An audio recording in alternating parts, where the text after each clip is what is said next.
Welcome to my SB educational channel.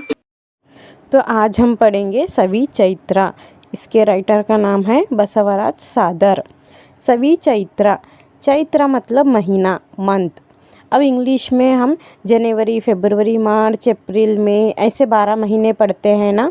तो वैसे ही हिंदू धर्म में चैत्र, वैशाखा, ज्येष्ठ, आषाढ़, श्रावण ऐसे ही 12 महीने होते हैं।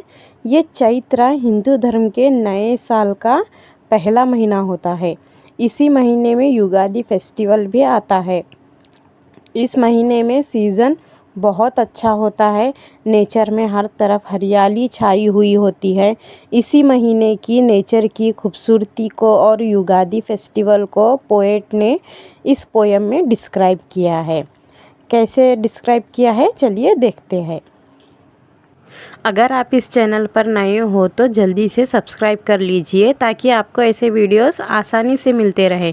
सब्सक्राइब करना और लाइक करना तो बिल्कुल फ्री है, तो सोचना क्या है, जल्दी से कर दीजिए और आगे अपने दोस्तों को भी शेयर कर दीजिए ताकि उन्हें भी पढ़ाई करने में आसानी हो। तो चलिए पोयम शुरू करते हैं। ಯುಗದ ಆದಿಯು ಬಂತು ಸೊಗದ ಸುಗ್ಗಿಯ ತಂತು, ಜಗಕ್ಕೆಲ್ಲ ಹೊಸ ಕಳೆಯು ತುಂಬಿತೆಂತು, ಬಗೆ ಬಗೆಯ ಬಣ್ಣಗಳ ಬರೆದ ಚಿತ್ರದ ಹಾಗೆ ನೆಲದಮ್ಮ ನವವಧುವೆ ಆದಳಿಂತು। इसका मतलब है नए साल का नया दिन आया था, उसी के साथ युगादि फेस्टिवल भी आया था। उस टाइम नेचर बहुत खूबसूरत दिखाई दे रहा था। हर तरफ पेड़ पौधे, फल फूल, ये सब अलग अलग रंगों से पेंटिंग बनाई है जैसे लग रहा था। इन सब से नेलदम्मा मतलब ज़मीन माँ, ज़मीन एक नई दुल्हन की तरह दिखाई दे रही थी कहकर राइटर नेचर को डिस्क्राइब करते हैं। Second paragraph. ಕೊರಡ ಕೊನರಿಸಿ ತುದಿಗೆ ಮುಗುಳ ನಗೆ ಮುತ್ತಿಟ್ಟು, ಬರಡು ಜೀವಕ್ಕೆ ಹೊಸತು ಚೈತನ್ಯವು, ಕುಕಿಲ ಕೋಗಿಲೆ ಕಂಠ ಮುಕ್ತ ತಾರಕಕ್ಕೇರಿ, ಚಿಲಿಪಿಲಿಯ ಕಲರವಕ್ಕೆ ಮತ್ತೇರಿದೆ। यहाँ राइटर कहते हैं कि सूखे पेड़ों पर नए पत्ते उग गए थे, फिर उन पे लगी हुई कलियां हीरे की तरह दिखाई दे रही थी। बेकार ज़िंदगी को जीने की नई उम्मीद मिल गई थी। कोयल ऊंची आवाज़ में गाना गाने लगते हैं, पंछियों की चहल पहल ज़्यादा होने लगी थी। ये सब राइटर को बहुत खूबसूरत दिखाई देता है। Third paragraph. ಮೈಕೊಡವಿ ಎದ್ದ ಜಗಖಗ ಪಕ್ಷಿ ಪ್ರಾಣಿಗಳು ಲಘುಬಗೆಯ ದಗದಕ್ಕೆ ಹೊರಟಂತಿದೆ, ಹೊಸತು ಜೀವೋಲ್ಲಾಸ ಚಿಗಿತ ಭಾವವಿಲಾಸ, ನೆಲಮುಗಿಲ ವಾಲಗವೇ ನಡೆದಂತಿದೆ।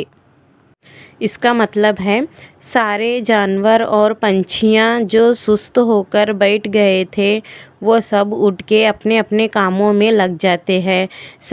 सब जीवियों के अंदर एक नई खुशी दिखाई देती है, एक नई फीलिंग उनमें जाग जाती है। ज़मीन और आसमान में म्यूज़िक इंस्ट्रूमेंट्स बज रहे हैं जैसे लगता है।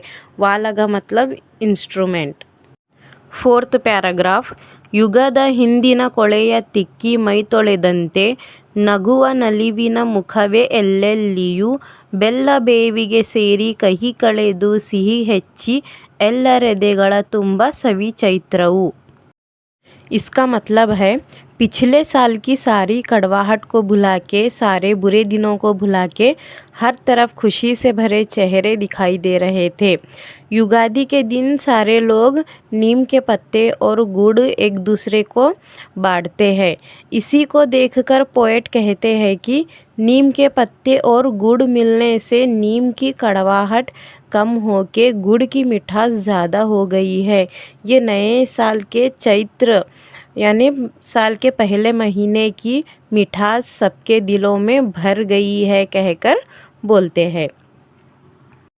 टोटली पोएट ने चैत्र महीने में जो मौसम चेंज होता है उसको देखकर और जो युगादि का फेस्टिवल मनाया जाता है उसको देखकर उन्हें जो महसूस होता है, जो खुशी मिलती है, उसको इस पोएम के ज़रिए बताया है।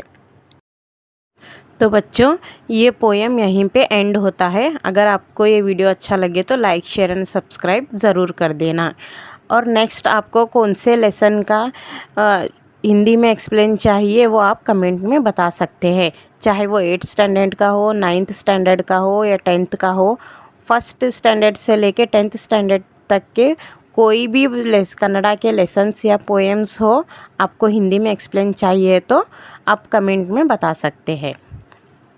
Thank you for watching.